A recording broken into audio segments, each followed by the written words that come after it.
जमात है। फैसल अवड़ा साहब, आपने तो पूरी मुझे फहरिस्त बता दी ना, डिस्क्वालीफाई, बैन, 9 मई पे छुपे लोगों को बाहर निकालना और फिर इमरान खान को माइनस करना एमक्यूएम फॉर्मूले पे। लेकिन अब तक भी 2.5 साल से 2 साल से ऑलमोस्ट यही होता हुआ है ना। 9 मई के केसेस बने हैं, लोग डिस्क्वालीफाई हुए हैं, उनकी सीटें कम हुई हैं, उनकी रिजर्व सीटें ली गई हैं, उनसे इंतखाबी निशान ले लिया गया है। इमरान खान जेल में, एहलिया जेल में। तो बहुत सारे तो पीटीआई के लोग कहते हैं सख्तियां और कर लें। फर्क क्या होगा? जो इस वक्त माहौल है वही रहेगा, उसमें क्या बेहतरी आएगी? देखिए शहजाद साहब, बड़ा कैटेगोरिकली देखिए, ना तो मैं बुज़दिल हूँ, ना मैं बकरी हूँ, ना मैं जमहूरी बातें आए बाएं करके कन्या कतरा के निकल जाए। मैं सीधी बात करता हूँ, ठोक बजा के बात करता हूँ। सुन लें इसको सर। देखिए सर, मसला सारा ये है कि इसमें बड़ी क्लैरिटी रखते, जो जबान इनको समझ में आई है ना, अब एक्शन के ऊपर डबल रिएक्शन होगा। इसको फिर क्लैरिटी से समझ ले आप। अब डी चौक से ये गवर्नर हाउस तक आ गए हैं केपीके के अंदर। उसका जवाब कल गवर्नर साहब खुद दे देंगे, कुंडी साहब, दोपहर को। नंबर 3 ये कि इनके अपने अंदर जो बानी है वो खुद सादिक और अमीन पार्टी के अंदर कह रहे हैं। कल जो चेयरमैन पीटीआई है गौर साहब, जो उन्होंने बात की, उनको ये नहीं मान रहे, ठीक है, और इनको बाकी लोग नहीं मान रहे। और इन्होंने जो पॉपुलैरिटी मैंने आपको बताया, इमरान खान साहब को पार्टी ने 1.5-2 साल से मुनज़्ज़म तरीके से तकलीफों मुश्किलात में धकेलते गए ताकि इनकी सियासत चले। 30-30 सेकंड की ये वीडियोस बनाते हैं, उसके हिसाब से ये सोशल मीडिया को पास करते हैं। सोशल मीडिया में पैसा मिलता है, जो भौंक रहे हैं उनको पैसा मिलता है, वो फ्री में नहीं काम कर रहे। लेकिन इसमें तो फिर ये भी रहा है ना फैसल साहब के उस प्रेस कॉन्फ्रेंस से तो 6 और एपिसोड या 6 और वीलॉग्स का उनको मवाद दे दिया ना कि वो पूरा हफ्ता लगे रहेंगे उसमें और पैसा कमाएंगे वो ये करके। सर अब लगे नहीं रहेंगे ना, अब लगे लपेट के लगाएंगे।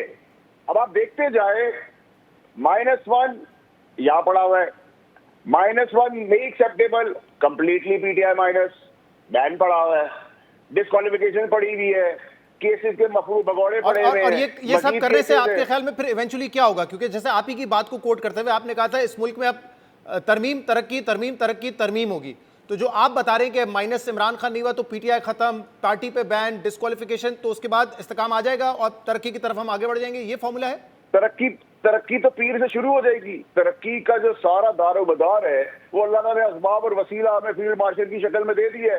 वही बैन अवी तौर पर मार्के मार रहा है, वही दुश्मन का मुंह काला करा रहा है, वही शहीदों की आर्मी से 10 गुना बड़ी जंगें जीत रहा है, उसी की डिप्लोमेसी चल रही है, उसी के पैसे पैसे आने की बात आ रही है, उसी के पैसे की उसकी जबान की वजह से लोग डिफर कर रहे हैं। सऊदी अरेबिया के साथ हमारा एग्रीमेंट हो गया, बाकी लोग बहुत सारे खड़े हुए हैं, ग्लोबली हम एक पोजीशन पर आ चुके हैं। यूएई और बाकी सब लोग जो है वो रिवॉल्व कर रहे हैं पैसे को, पैसा उनके नाम पे आना शुरू हो गया है। तो अगर ऐसा ही है तो फिर फैसल साहब, अगर ऐसा ही है तो फिर एक पोस्ट, एक ट्वीट क्यों मैटर करती है? फिर वो देखिए, ट्वीट तो पिछले 2 साल से कर रहे हैं, जेल से बाहर तो नहीं आ सके, उनकी हुकूमत तो नहीं आ सकी, तो फिर मैटर क्यों कर रही है वो ट्वीट? देखिए वो ट्वीट मैटर नहीं कर रही, जो शहीदों के साथ, जो सिपा सलार के साथ, जो फौज का, जो मुल्क की बैनुल अक़वामी तौर पे बदनामी की जा रही है दुश्मन मुल्क के साथ, के पहले अफगानिस्तान को देते हैं, फिर अफगानिस्तान इंडिया को लेता है। ये हमारी नॉन एनिमीज हैं। इधर लोग अपना खून दे रहे हैं भाई, शहीद हो रहे हैं, जवान लड़के शहीद, फौजी, पुलिस वाले मारे जा रहे हैं, जिनकी वजह से हम सुकून से बैठे हुए हैं। तो ये मच्छर जो है थोड़े से, जिसकी आज आपने कैपेसिटी देख ली, जिनकी जबान आपने देख ली, जिनकी टोन देख ली, जिनका वलवला और बदमाशी देख ली आपने, जो बकरी की तरह बैठे हुए हैं, जिनको जो जबान उनके बाप ने समझाई समझ आ गई, तो अच्छी बात है। अगर एक बड़े ने आपने समझा दिया और समझाने का सही हो गए तो देर है दुरुस्त है।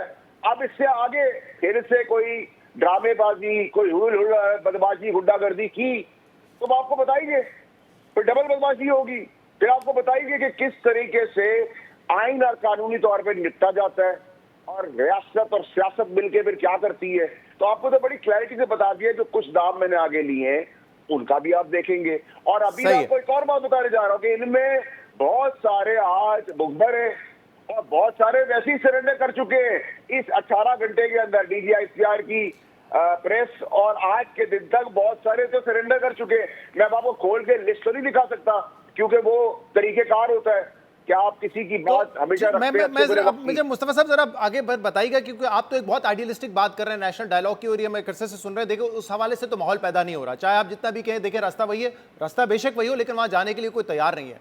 अब फैसल साहब तो कह रहे हैं कि आज जो उनकी बॉडी लैंग्वेज थी उसे समझ आ गया कि उनको समझ पड़ गई है और वो यही जबान समझते हैं। तो आपको लगता है यहाँ से फिर पीटीआई भी अगर थोड़ा बैकफुट पर चली जाएगी और आहिस्ता आहिस्ता हुकूमत अपनी जो स्पेस है उसके पास उसको अपने आप को मुस्तहकम कर लेगी।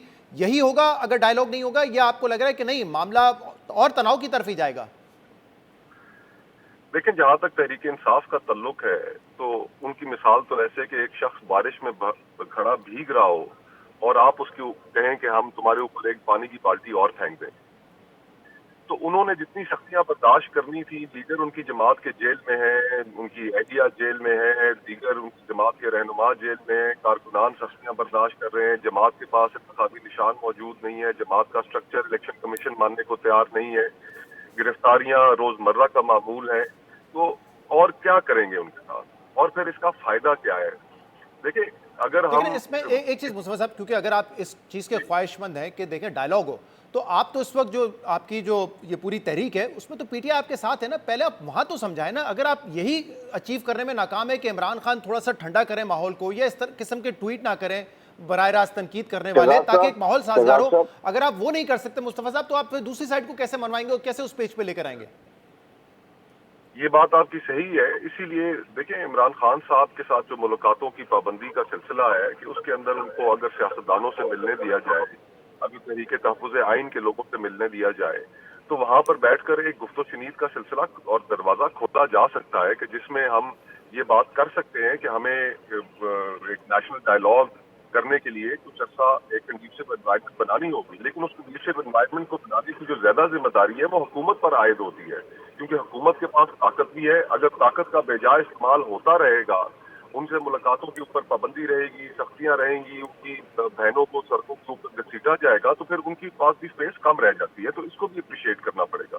जहां तक बात है तरक्की की, कि पाकिस्तान के अंदर बहुत तरक्की हो रही है, हम चाहते हैं कि तरक्की हो, लेकिन आपकी मैं तवज्जो दिलाऊंगा कि आज से कुछ दिन पहले पाकिस्तान बिजनेस काउंसिल ने एक फोरम रखा था और वहां पर जनरल सरफराज, गालिबन जिनका ताल्लुक SIFC से है, जी, उन्होंने पाकिस्तान की मईशत के अंदर जो खराबियां हैं वो गिनवा दी कि पाकिस्तान की मईशत इस वजह से नहीं तरक्की कर सकती कि यहाँ पर एक्सेसिव टैक्सेशन है, पाकिस्तान का जो ग्रोथ मॉडल है वो ठीक नहीं है।